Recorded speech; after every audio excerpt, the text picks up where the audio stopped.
your business, you will have enterprise resource management systems, so that you can be able to coordinate all parts of your business that you are automating with the ERP systems, whether it is financials, people, inventory, manufacturing, logistics, all those. SAP, for example, as an ERP, Oracle as an ERP, Microsoft Dynamics is another ERP from Microsoft. And these are ERPs that are used to solve different problems in businesses.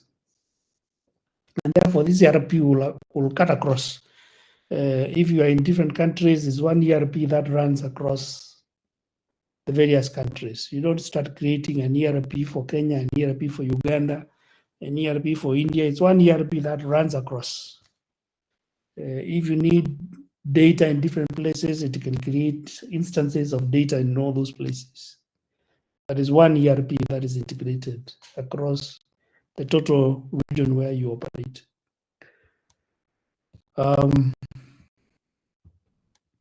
The next thing is e-commerce systems. You are doing selling and purchase of products across online stores to enable customers to purchase their products, and of course, facilitating payments and other logistics is part of the e-commerce system. So e-commerce systems become important. Decision support systems, providing insights for decision making, whether it is to do with market changes, to cope with market changes, or consumer behavior changes. And a lot of organizations, a lot of big tech companies like Oracle have got their own BI.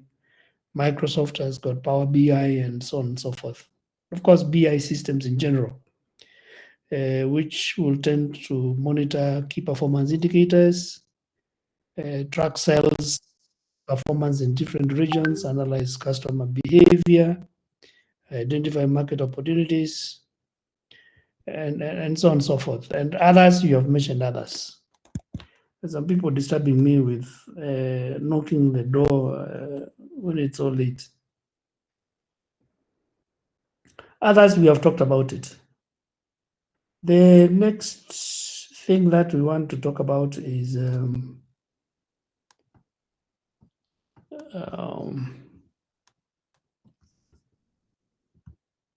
something here. Functions of information systems in global e-business. And somebody mentioned communication. So that's global integration and seamless communication and collaboration between people working in different places, teams working in different places, partners in different places. You can use Google Meet, like here we're using Google Meet. You are wherever you are, I am wherever I am. Zoom, Slack, all those are platforms that you use for communication, for integration, for purposes of having meetings, for purposes of working together, and so on and so forth. Real-time data management. Somebody mentioned data earlier. So the information systems required to collect data, to process, to analyze data are critical, are important functions. So data management is important, whether you're talking about customer orders, financial transactions, from your transaction processing systems.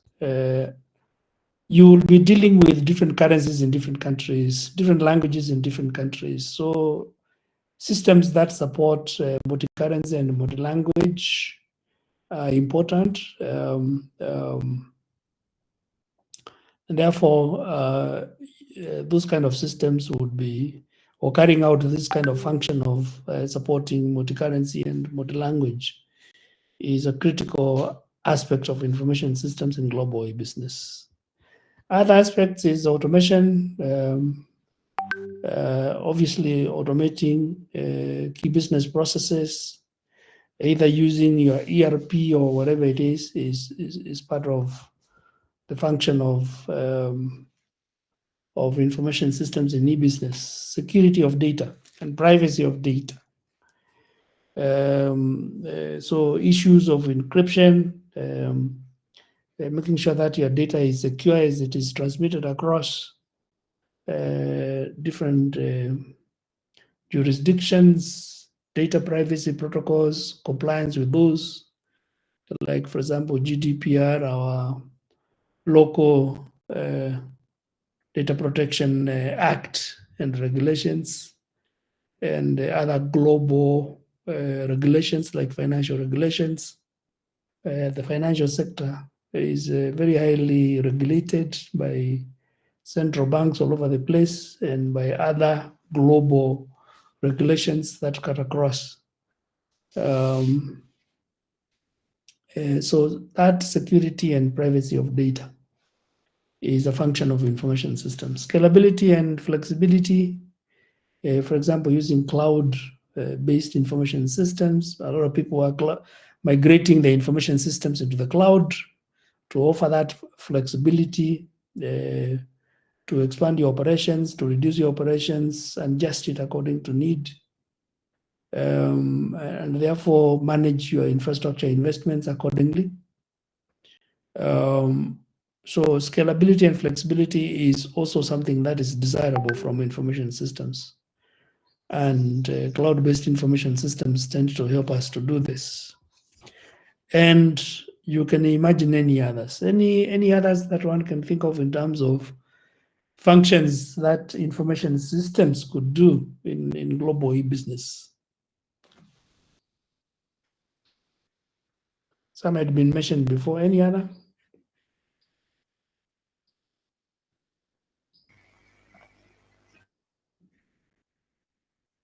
Yes.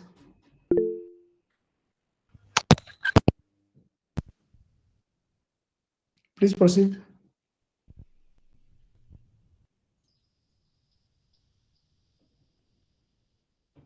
Wow. You have a challenge?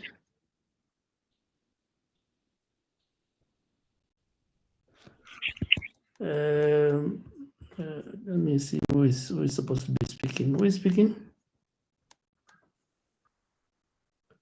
Victor. You have a challenge with your device? Victor seems to have a challenge with his device. Anybody else?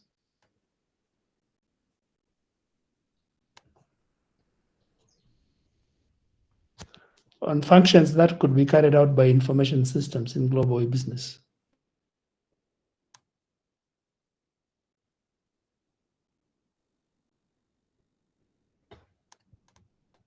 In addition to these 6 that I've mentioned here.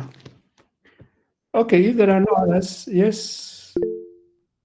I don't know if you mentioned as a payment processing for, let's say, salaries amongst. Yeah, those would be transaction kind of systems, and those would be covered under automation of business processes, whether it's payroll processing or anything that is done by ERPs is all covered here. Yeah. Thanks. Okay. Thanks, Kevin.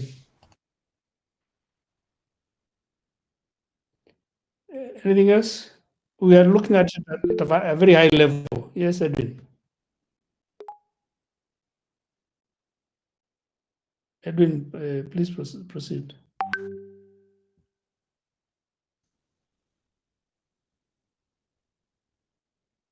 Or you are saying fraud detection, compliance, regulatory enforcement. This is covered. You say that's what Edwin is saying. Fraud detection, compliance, regulatory enforcement. And I think this is covered and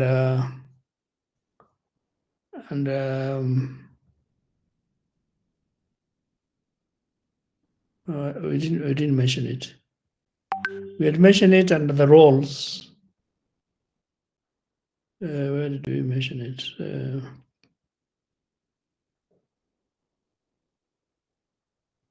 But this is important. What you're saying is important.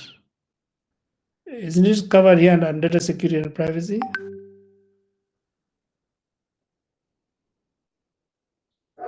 But perhaps we can add what you're saying, fraud detection. It might not have anything to do with data. Fraud detection. What else did you say?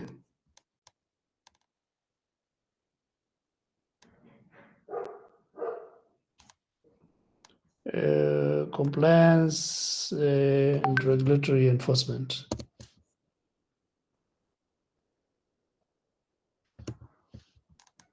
Okay, that's what Edwin put in.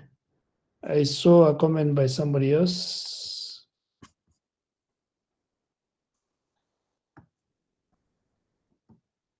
Let me check what they said.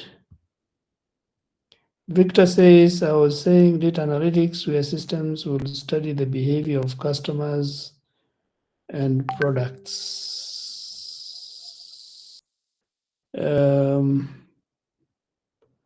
Yes, we had mentioned that, I think, under roles, but it's definitely one of the functions.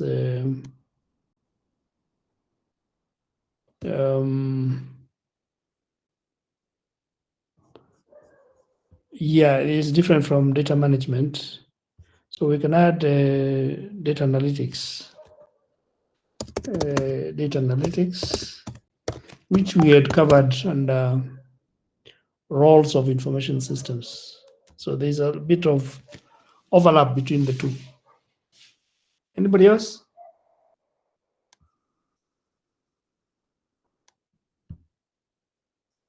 Okay, then we move to challenges. What challenges do we have in using information systems in global business? Can you think about challenges in using information systems in global business?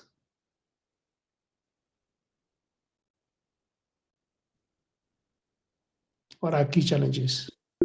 Yes. Due to the global aspect involving different languages, so having that cohesion amongst the different languages. Yes, languages is a huge challenge. So if you have business that spans across different countries that speak different languages, and then your information systems must speak those languages. So if you have business in French-speaking countries and English-speaking countries and Portuguese-speaking countries, your information systems must support those languages. So that could be a challenge because some of the information systems come largely in English, and then you have to tailor them so that they can support other languages. Yes. Say we have various and different privacy laws. So, like for example, in Europe we have GDPR, and in Kenya we have also the Data Protection Act. So, the aspect of it being global and compliance with the different local regulations, I think that would be a challenge also. Definitely, that is a challenge, and actually, that has created a lot of business for lawyers. In the strategy workshop where I invited some of you students, there was a lawyer there, or several lawyers.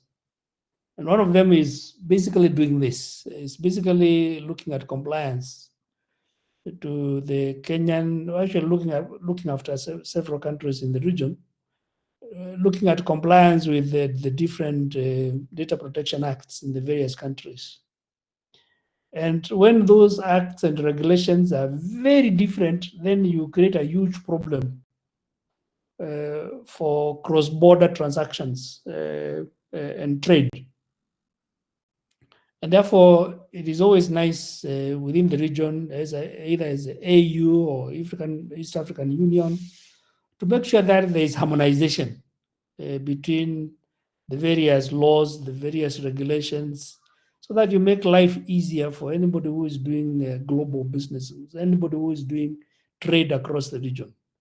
So if you look at the data protection acts for the region, at least I know for the East African region, they are actually modified from GDPR. And that way we achieve a uniformity within the region.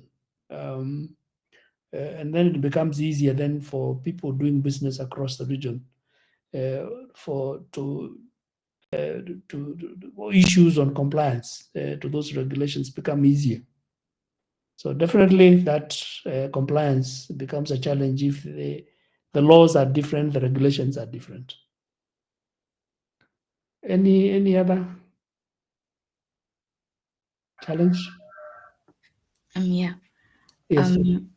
Can be ensuring the consistency of data from multiple regions so that depending on the various guidelines of different regions, we may have to consolidate our data in the system to have one format that is Yes. agreeable for all the regions. Yeah. Yeah. You don't collect data from DRC that is different from the data that you collect from Kenyans. So when you combine your customer base, the data should be the same. And therefore, those data formats must be, standardization of those data formats become critical. So that definitely is a challenge. Any other? Okay, I have picked a few others. Privacy and regulatory compliance that has been mentioned.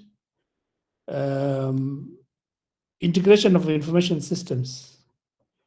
The systems in the various countries, in the various regions must be able to work together. Therefore, integration becomes critical. Integration, even in an organization, in a single organization in one country, is important. Now, when you start bringing different countries and possibility of having different systems in different countries, then integration becomes critical, so that those systems can be able to exchange data. Cybersecurity threats become a bigger challenge once you increase your coverage, your scope in terms of coverage of different regions. So you are prone to more attacks. There are some cyber criminals who focus on different regions. Like we have been suffering from attacks from Eastern Europe. They target this part of the world. Probably they target other parts of the world, but it's been true. So if you diversify and say you're going to East Africa, be prepared to deal with those East Europeans who are doing cyber attacks. Yeah. So securing data across to make sure that cyber attacks is not an issue. But there are many other differences in various countries. If your infrastructure development is different, then it is a challenge. Like for example, in Equity, we bought a bank in DRC, and DRC is very interesting. That connectivity is not deep. It's not deep in the rural areas, and there are no roads in some of the areas. A lot of times you have to move through through rivers to move from one place to another, or basically fly across the region. And DRC is a huge country. So there's differences in IT infrastructure penetration in the country, and therefore to reach certain customers, you can imagine you have a branch in a place which is isolated, therefore there is no connectivity across. Now probably with this low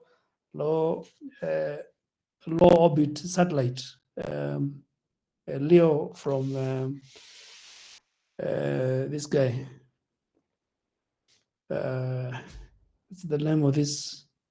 Musk, Elon. Musk, yes, Elon Musk, yes, the low orbit satellite system that he has brought. Maybe you can now bring out the connectivity to those remote areas because they're not using physical connection. They connect to the satellite. So that becomes a big challenge. Data, how you move data from that branch, which is isolated out there in the village, how you supply money, because people will come to the branch to get money. And therefore, you have to ship money physically across very dangerous places where there could be militias waiting for you, and they can even take the money away from you. Talent availability is a big issue. If there are variations or differences in talent availability in the region, Kenya, I think, is at a higher place with respect to particular tech talent availability. Almost every university has got a computer science or IT or engineering program. Engineering, not as many as IT. Almost every university. I don't think there's any university without an IT program. When we started, we were the only ones, but everybody else caught up. Work culture. The work culture in different places. If, for example, you're in the French-speaking countries, they have a different culture where they take a nap in the afternoon and no work takes place. Or they take wine over lunch. The French, the remnants of the French culture. It becomes different languages, different leadership capabilities. So any differences in most of the organizational environment issues will create challenges in using information systems. So you need to bring then the total region almost to the same level where you operate in terms of talent, in terms of infrastructure, in terms of work culture, in terms of languages, leadership, and anything else, processes, and anything else. So these are different challenges for global business. So those of you who want to create startups that will be global, you'll have to deal with challenges as you move to different countries. And sometimes the decision to move to one country, like for example, moving to Uganda is very easy because Uganda and Kenya are fairly similar, Tanzania similarly. Other than the issues of language, a lot of people use Kiswahili, but business is conducted in English. So those countries, because they are former colonies of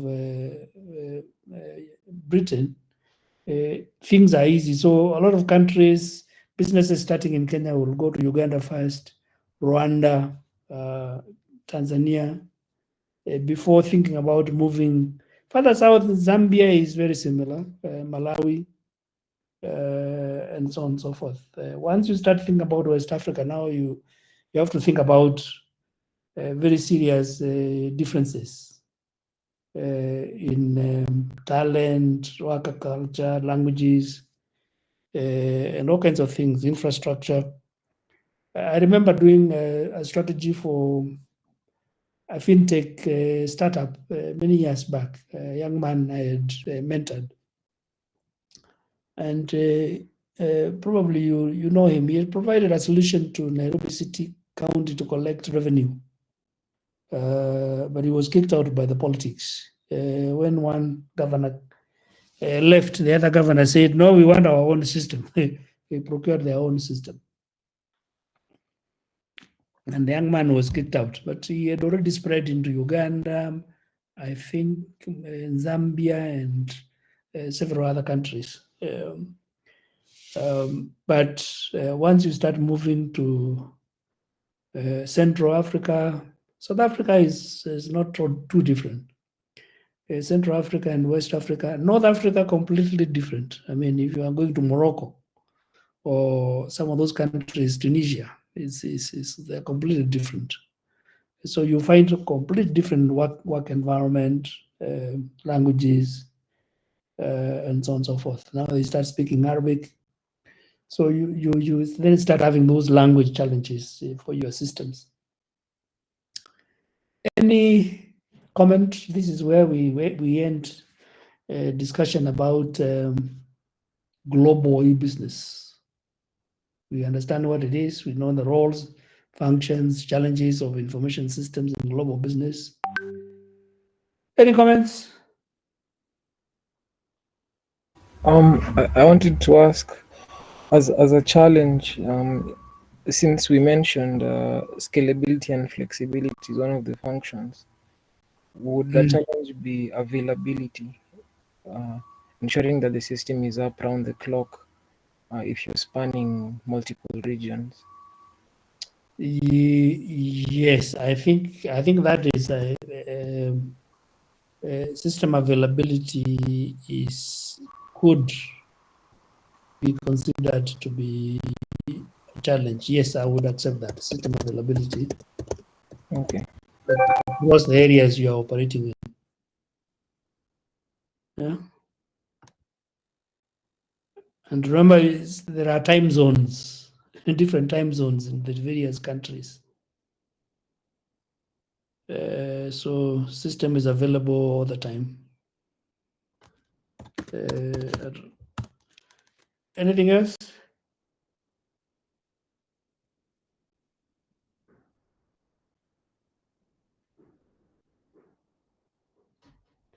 Okay.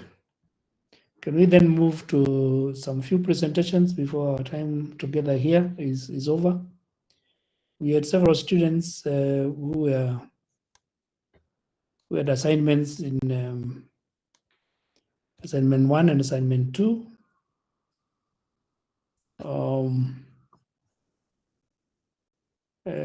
Are they ready? We'll give them 5 minutes each to make a presentation. Let me stop presenting, stop sharing. If I was to remind you, the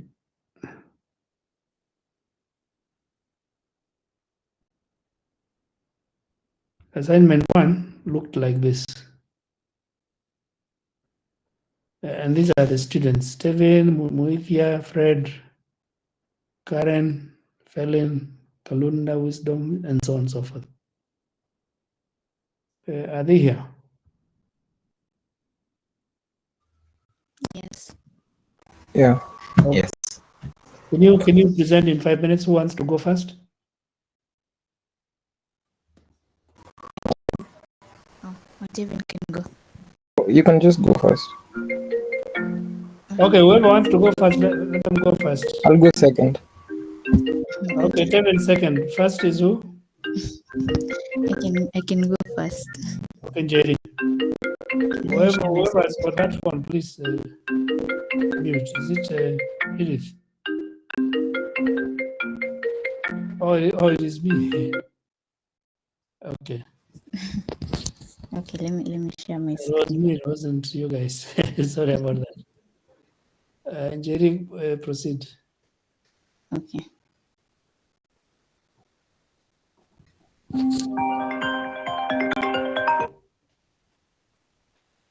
5 minutes only.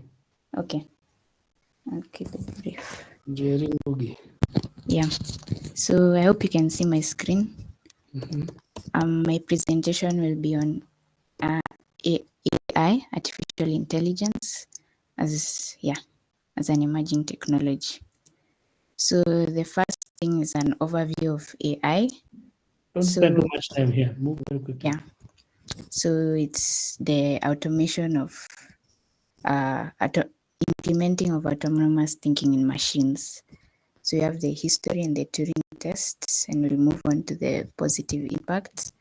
So AI has been used to deal with long-standing issues like fraud and credit scoring. For example, in the finance industry, I think nowadays banks even implement some AI models in order to assist them with this. The second part is improving of customer experience and customer service. So we've seen this in M-Pesa, where the chatbot has access to frequently asked questions. You don't have even to dial *100, get in touch with an agent, wait on the line.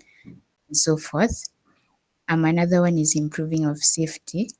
So, for example, this has been used by the airline industry. KQ uses predictive. It uses predictive analysis to determine when maintenance is needed for their aircraft. Another one is increasing of productivity. So AI has been automating manual tasks that maybe would have needed a lot of manpower and a lot of costs in order to accomplish them. For example, in the manufacturing, nowadays automated robots can do most of the work that human beings could have done. Yeah. So another one is in sensitization. So I think you guys saw recently that there was the finance bill whole hullabaloo around that, and Finance GPT was created. It was just an assistant from ChatGPT in order to assist Kenyans to understand what the finance bill was all about. So yeah, that was one unexpected probably use of AI. So some of the negative impacts are joblessness. So AI, there's been conversation that AI will take over people's jobs.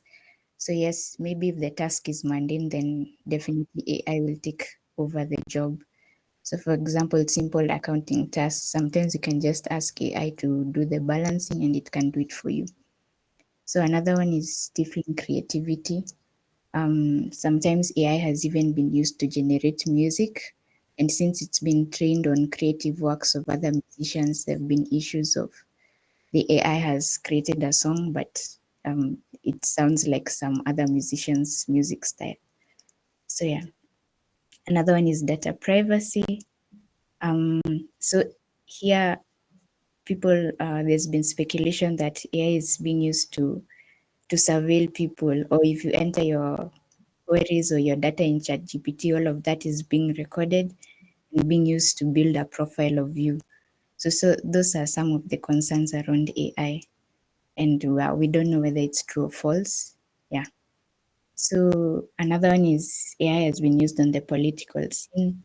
Sometimes can be used, for example, in the algorithms on social media platforms.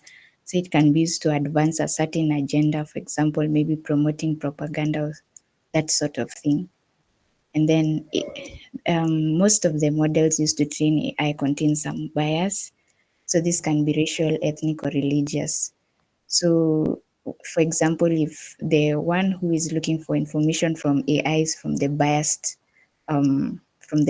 group, he might not get the accurate information that they need.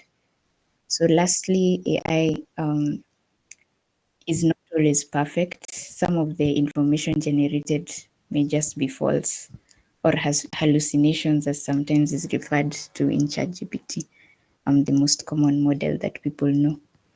So yeah. So for example, if I was implementing AI in my organization, I'm assuming I have a matatu fleet company that needs AI to maximize seat occupancy. So what I would do is I will improve efficiency by predicting when seats will be vacant based on payment data. So if I know the user is paying 20 shillings, then they'll probably alight in the next maybe 2 or 3 kilometers. And then I can figure out how to have gotten a passenger to replace that empty seat. So it can also be used in personalization. So you can determine like what the user normally, the routes used by the passengers most of the time, and then we can personalize the experience for the user. So we can maybe add incentives like discounts and so on, just to keep them in the business and maybe to increase the customer base. Another one is route optimization. So we can use AI to find out the quickest routes in order to maybe reduce the wait time for the passengers and the time for the matatu to get to the destination. And then lastly, we can find passenger demand prediction. So you can find the peak times and adjust accordingly. So this is my last slide. So in mitigating the negative impacts of AI, We can conduct an impact assessment and determine the areas that AI will take over. And then maybe we can find, just as Professor Waima had shared some time back, we can find something for these people to do so that they're not left unemployed. And then we can, on the same thought, we can upskill the workers. We can also try and eliminate the biases. We ensure the data used to train is bias free. We can ensure data privacy, just make sure that we stick to the laws of the land, and then we validate whatever the AI is so that we don't end up with instances where the data generated is false. So yeah, that's it. Thank you very much. Thank you very much. Thank you very much.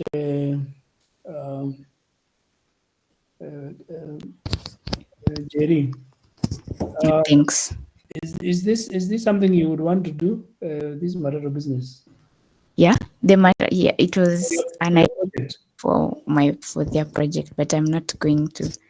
I want to be implementing that. Okay. Okay. Okay. Very good. Very good. Okay. Very good. Thank you very much. Tevin, you are the next. Yes, let me just share my screen.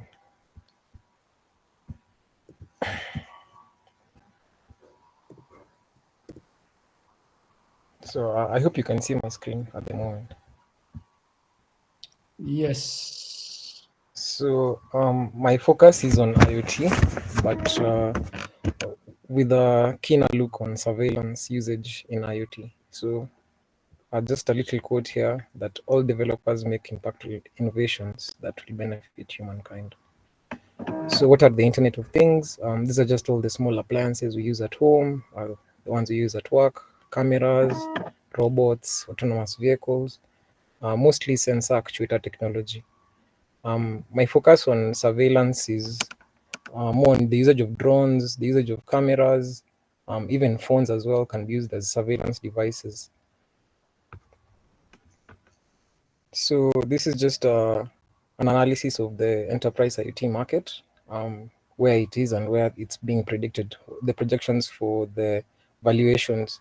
Currently, Kenya's valuation in terms of IoT is around, the figures I read stated that Kenya is around 1 billion Kenya shillings in terms of investment in the IoT sector.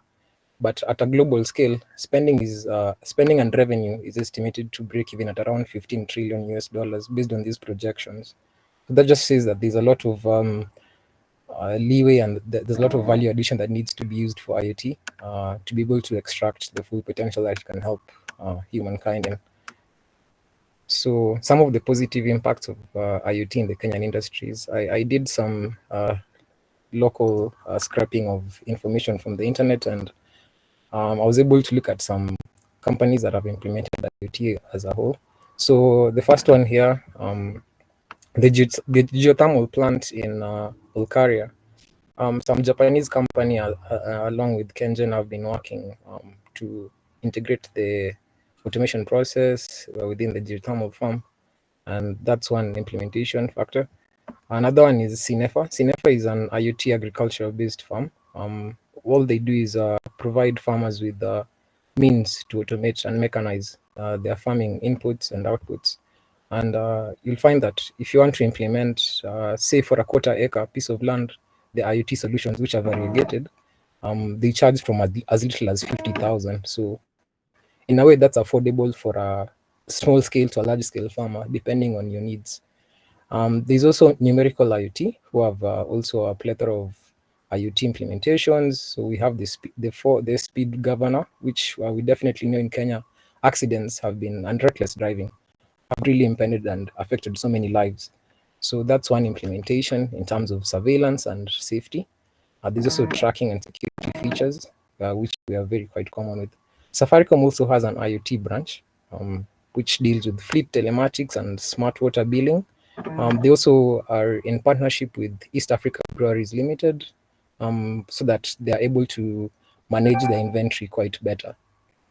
Some of the difficulties for IoT in the Kenyan industries, I've just highlighted them. So first is cost and resource limitations. So some startups have found it difficult being able to just peer and bridge within that sector of the technology world.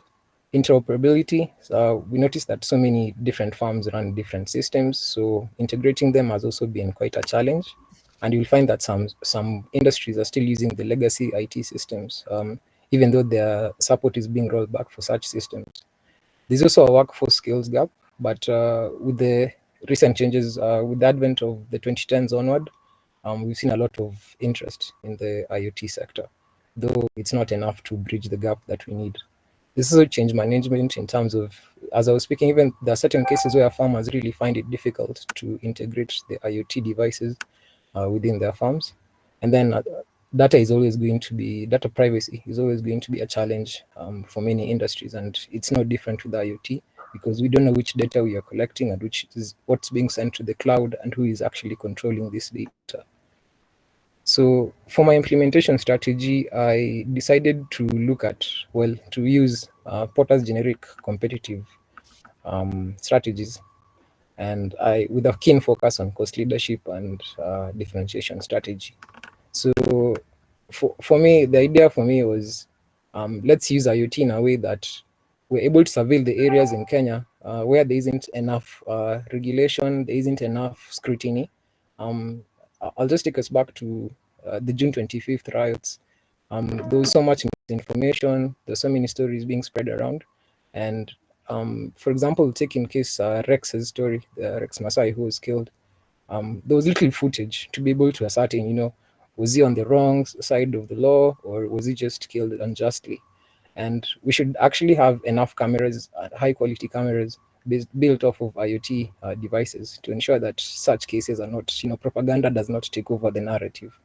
So first of all, in terms of cost leadership, obviously bulk procurement of these IoT devices, the microcontrollers, the small factor devices, the ESP32s that we require, the sensors and actuators. We should also develop in-house software solutions, at least so that we have a localization scheme to this, and then also implement data management in terms of data privacy and ensuring that compliance is met. And also we need to streamline the maintenance procedure so that at least these things don't fall into obsolescence in the future. Also differentiation, because AI is the buzzword of the day. We also need to do AI for predictive analytics, also to ensure that there's no traffic congestion within the city. Sometimes, like I think it was stated, you see there's a junction where there are traffic lights, but there are still cops who are navigating traffic. That's a fallacy. We should also develop user-friendly interfaces just to ensure that there's an easier usage of these IoT devices and ensure that the user experience is good so that customers don't recede from signing up. We should also offer real-time visualization because visibility is always something that users want to, feel whenever they're interacting with the device. Also reporting, and also, like I said as well, we should just ensure the data privacy standards. So these are just a step-by-step procedure, conducting a market and needs assessment, just to understand the requirements that you require, the requirements elicitation, and then developing a clear objectives along with the aforementioned cost and differentiation strategies. System architecture, we should also ensure that it's quite effective and efficient. We should also select appropriate hardware, not just second grade, low quality stuff, because that's easy to break. We should also ensure data management protocols to ensure compliance with the law. We should also train to bridge that workforce skills gap. We should also train more personnel, both in the technical and strategic aspects of this. We should conduct pilot tests to gauge user feedback and iterate and build up on that to ensure that the quality, the product that we are putting out in the market is of high quality. And also scaling, because scaling is always really, really tough to maintain our competitive edge. You better end. Come to an end. Yeah, this is the last one, just in terms of mitigating the privacy concerns, the potential for misuse, the cybersecurity risks, and the social inequality concerns. The positive impacts on the left, the negative ones, and the mitigation strategies. I think they're just the same things I've been saying through the mitigation, the competitive strategies that I already mentioned. So Okay, that's very it. good. Very good. Thank you very much. Thank you very much, Edwin. That's good work. Who is next to present? I can go next. You can go next. Kamori Karen. Please go next. 5 minutes.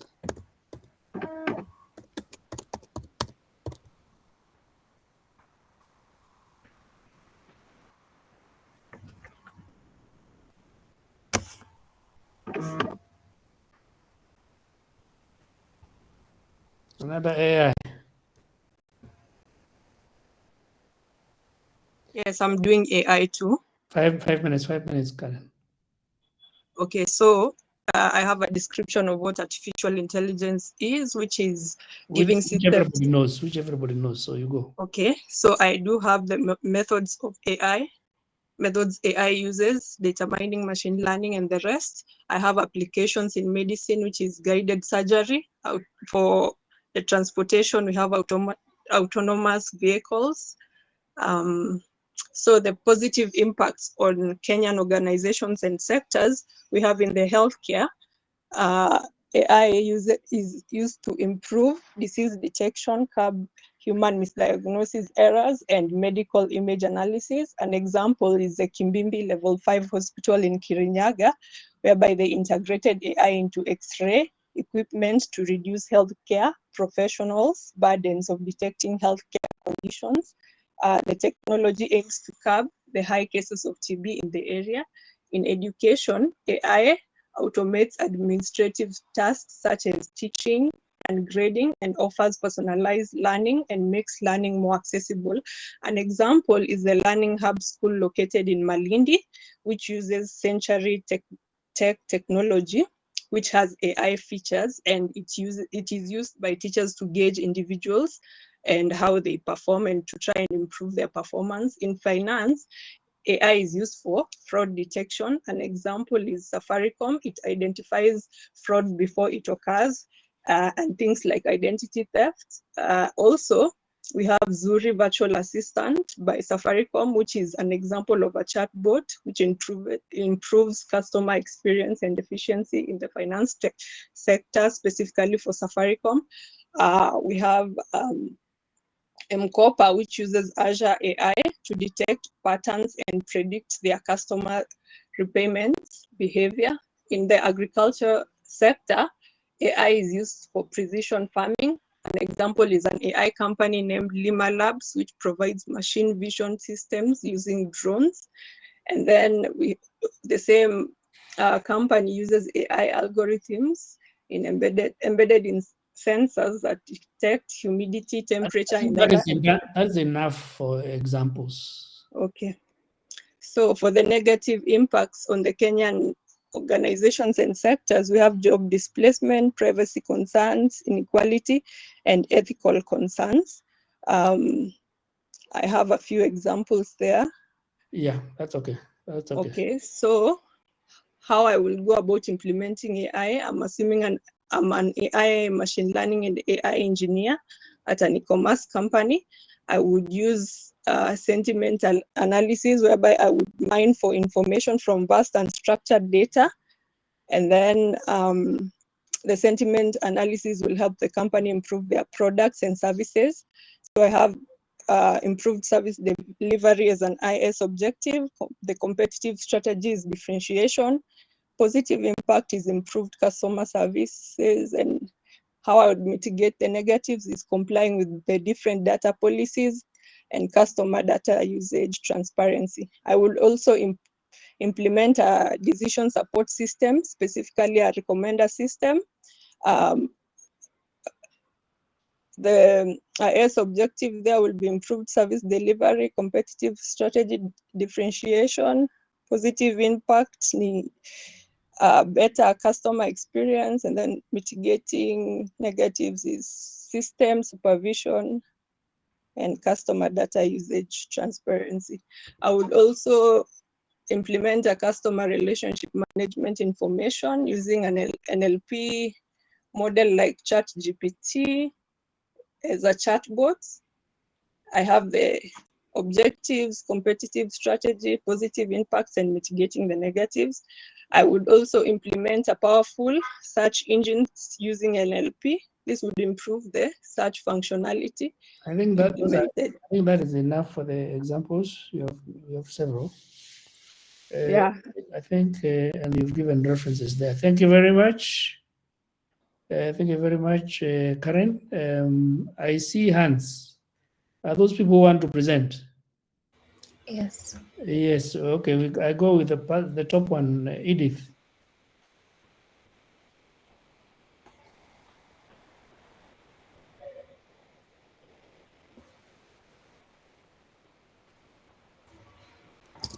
So my focus was on IoT in Kenya, and I focused on smart store collection in Nairobi Expressway.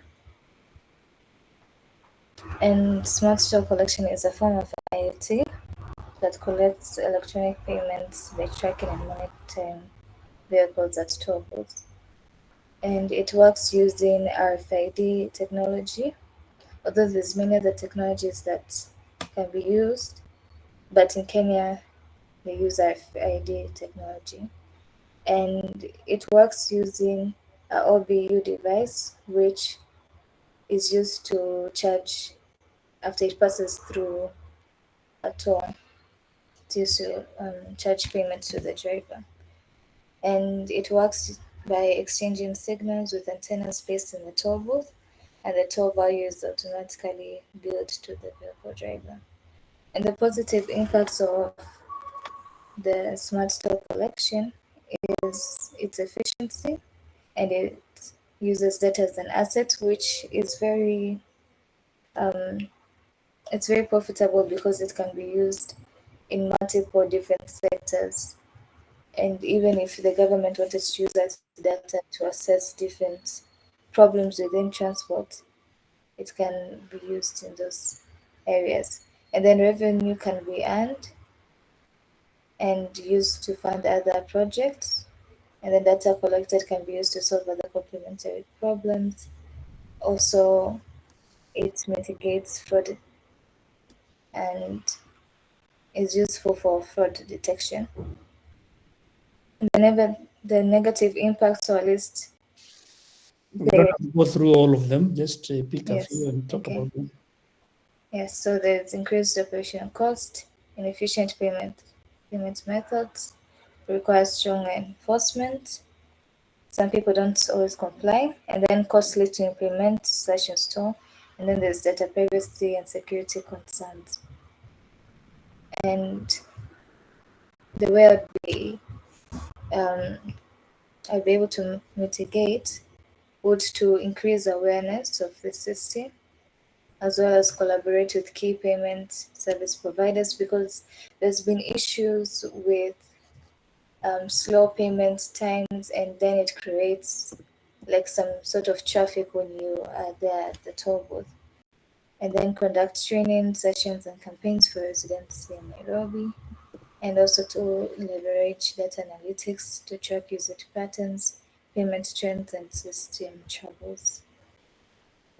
This is the rest of the things. Okay. Thank you very much. Thank you very much, Edith. Thank you very much. Thank you very much. We will move to Makoha Wisdom.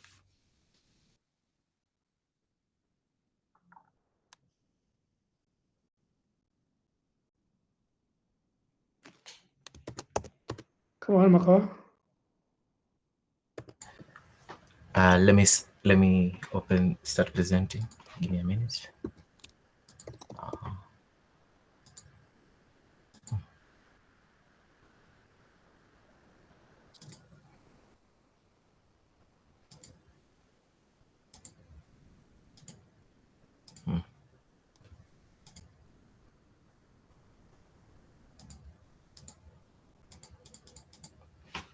Seems when I try to present, it's not accepting the share.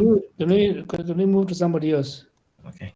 As you sort out that, the next person is, you know yourself. Please proceed. That is Neville Wangangi.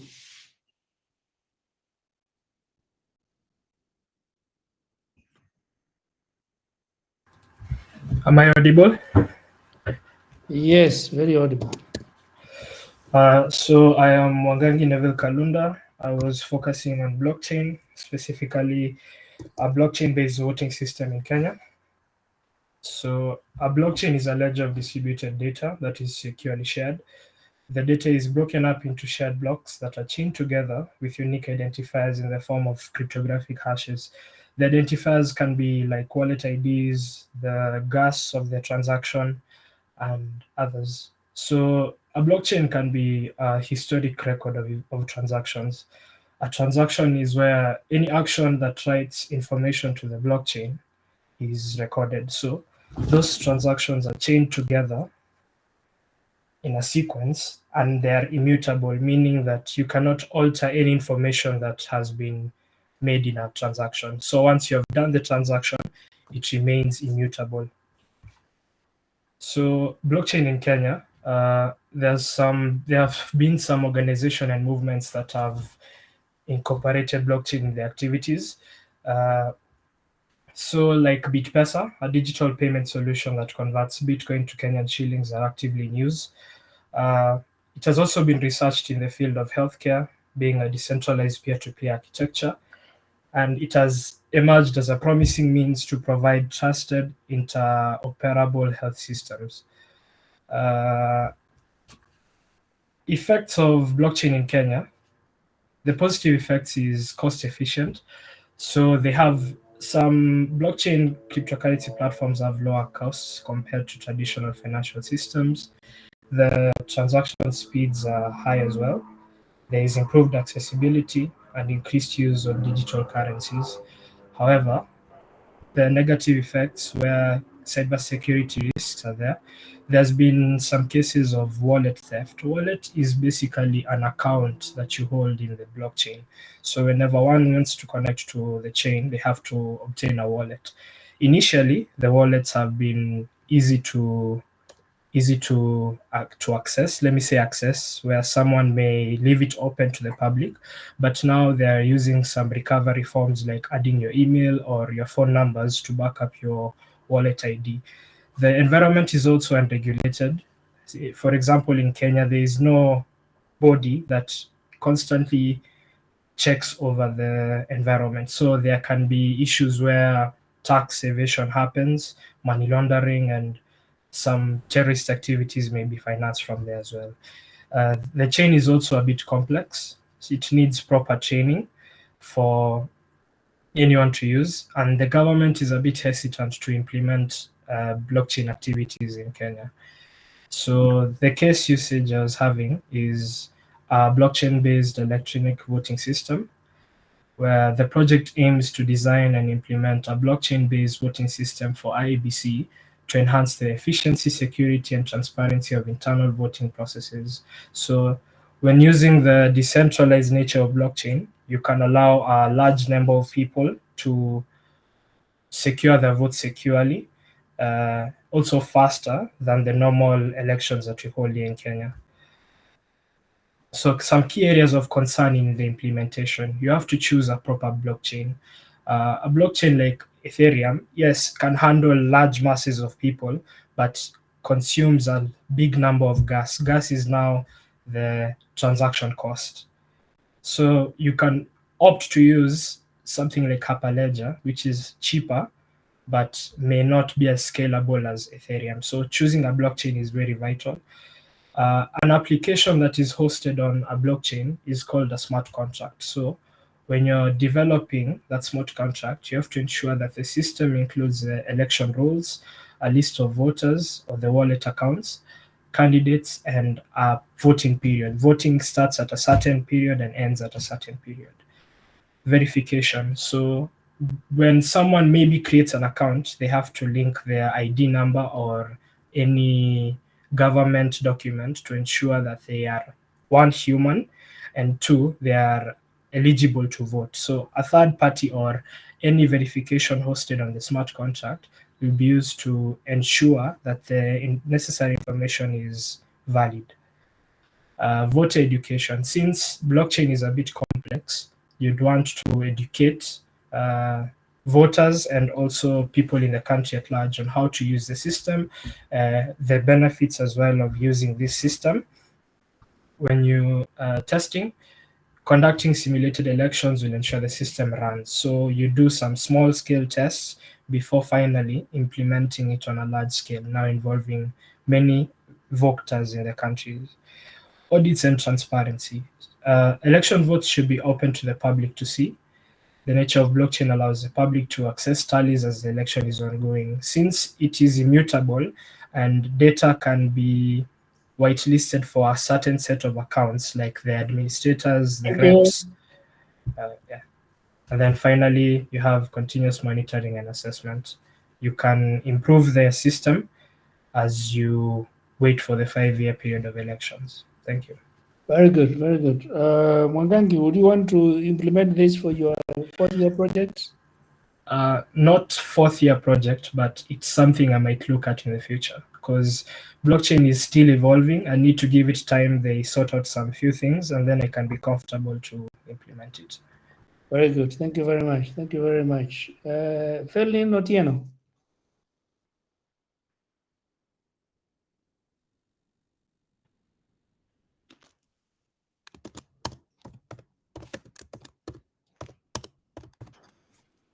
Good afternoon. Good afternoon. Just okay.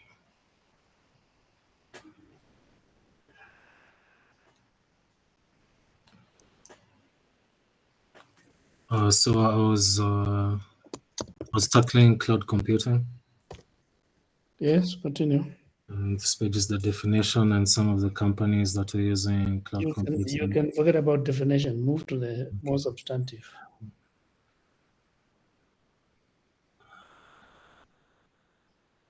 My apologies.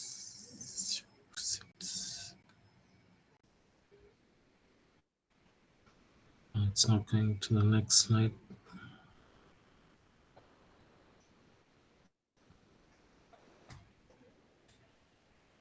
Okay. It's not moving. So some of the positive impacts are agility and flexibility, where organizations don't necessarily have to go through the entire procurement process when they need to come up with a solution. Elasticity, allowing them to increase resources or decrease depending on how usage is going in the business. Cost savings, in that you eliminate fixed expenses incurred when you're buying physical infrastructure or other related costs that you'll incur when you're implementing an IT solution on premises, and deployment of solutions globally in minutes, where various cloud vendors have set up data centers across various regions, which you can now use virtually from anywhere you are. Some of the negative impacts are security, where humans are the biggest weaknesses, especially if policies and measures that have been set aren't adhered to strictly, or some weaknesses have been overlooked when coming up with these policies. Vulnerability to attack. Every component is online. Various attacks in the form of DDoS or any other vulnerabilities that may be taken advantage of by people on the internet. There is limited control and visibility to the user. The user doesn't necessarily know what the data they have on the cloud is being used for, or how the cloud vendor is handling the data.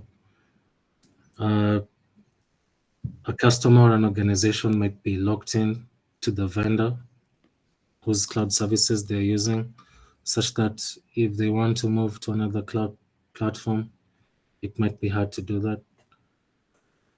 Reliability, where cloud services are entirely reliant on the internet, such that if anything happens to the internet, there might be a disruption in business processes.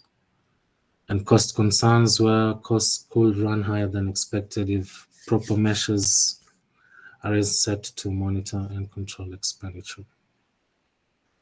It was to implement a strategy for cloud computing in a company that would want to adopt the technology, will design services with high availability and disaster recovery in mind. High availability refers to if there's any disruption, there's a fallback to another. For instance, in AWS, they have the virtual private cloud where you can set up multiple availability zones such that if one availability zone is disrupted, which is a data center physically, the connection switches to another availability zone that you've set up. Can you end? Oh, okay. If you want to deal with security and privacy, these are some of the things I will implement or follow through. For vulnerability to attack, those are some of the strategies that I employ. For cost concerns, we'd use auto-scaling services such that if the provisioned resources aren't being utilized as they should, we can scale down, or if demand is high, we can scale up. And that will at least control the costs. Create alerts to track cloud spending. And for vendor lock-in with design, with cloud architecture best practices in mind. For instance, if you follow the guidelines in the AWS well-architected framework. And that's my presentation. Thank you. Okay, thank you very much. Felin. Finally, we will go back to Makho. Okay, I think I've solved the issues. So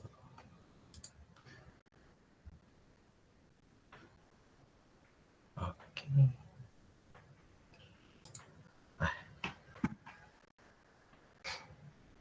Okay, I was doing social media and organizations in Kenya. Social media is not an emerging technology. It's already mature, and most of us are familiar with what social media is, but a basic definition will still help. Social media is a form of mass media communications on the internet through which users share information, ideas, personal messages, and other content, where the content it can be in several different forms: text, images. Next slide. Yeah. So how do social organizations use social media? Social media is first of all used for gathering information on various different topics so that a business can make decisions on what they want to do. Social media is also used for marketing products and services for a company, and also to expose their brand and to grow their image. Social media is also used for customer relationship marketing, so that you can build that relationship between a customer and your organization or company. Recruitment through social media apps like LinkedIn and maybe through Twitter and other such social media is used for recruitment of potential workers within the organization. So what were the impacts of social media on organizations? The first point is what I previously highlighted, where it made recruitment of employees very easy. Before, it was a painstaking process where companies needed to first of all wait for the potential recruitees to come to the recruitment site and interview each one of them to assess them. But through social media, it has made the entire process very quick. Employees use it to get breaks from their works, which might increase productivity within the organization. It's used to strengthen the organization's brand to the customers and to other organizations, so that it basically your organization is more well known the more people view your. Move faster. Okay. It also allows employees to gather information on work related issues for whatever they they are doing. Negative impacts of social media, productivity concerns. We all know that it's quite known that people are quite addicted to social media, and that also affects people within it. It obviously also affects people within working environments where they are too focused on social media to do their work, and that affects productivity. Data security risks. Careless usage of social media it's a potential area for gathering information on the employees within the organization, and using that information to then either fish for information from the employees to break into your system, or use that to have them carelessly interact with other systems they have interacted within the social media environment to then break into the system. It's also a potential area to lower brand image depending on how your employees engage with other people on social media. That can heavily affect how people view your organization and might lower your entire brand image. Okay, how can you how can I implement social media within an organization so that to improve the positive impacts while mitigating any negative impacts on the organization? The first and the most important is to have clear social media policies. Without clearly defined policies, employees are likely to use social media however they please. But through some research conducted by some other organizations, it was found out that as long as there are clear policies that are dictated within the organization, employees are more likely to use it in more productive ways rather than be wasteful about their time usage with social media.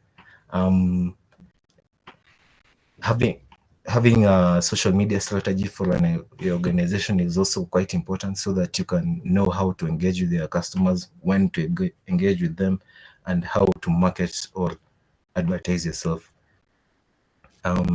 Constant user engagement is also a necessity to know how your customers view you online and in general.